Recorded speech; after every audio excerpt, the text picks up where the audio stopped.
नाज़रीन, हैदराबाद में ॿी शादी करण लाइ मुड़ुस पारां ज़ाल खे रेल अॻियां धिको ॾेई माण जो इंकिशाफ़ थियो आहे। उन हवाले सां वधीक तफ़सील ॿुधाइण लाइ असां सां टेलीफ़ोन लाइन ते मौजूदु आहे GM चांडियो।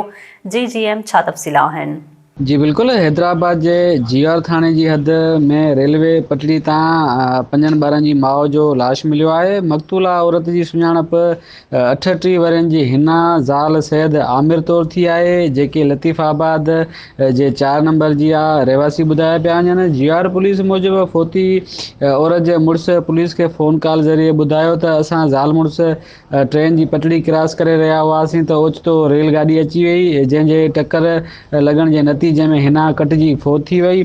पुलिस औरत जो लाश खणाए एदी मार्फत सिविल अस्पताल हैदराबाद मुंतकिल करे छॾियो आहे। ॿिए पासे मक़तूला औरत जी भेण नाहिद सुल्तान ऐं ॿियनि वारसनि जो चवणु आहे त आमिर असांजी भेण ते तशदुद कंदो ऐं ॿी शादी करण लाइ ज़ोर भरींदो। मक़तूलन औरत जे वारसनि जो चवणो त खेनि शक आहे त ॿी शादी करण लाइ भेणो ई हिन जी भेण खे रेल अॻियां धिको ॾेई क़तल करे छॾियो आहे। उन हवाले सां राब्तो करण ते GR पुलिस जो चवणो त सिविल अस्पताल में रात देर खां लेडी डॉक्टर न हुजण सबब हिन महिल ताईं जेको आहे पोस्टमार्टम नाहे थी सघियो। पुलिस जो चवणो त मामले जी जेका जांच आहे उहो करियूं पिया, वधीक हक़ीक़तूं पोस्टमार्टम रिपोर्ट साम्हूं अचण बैदि पवंदियूं। जी।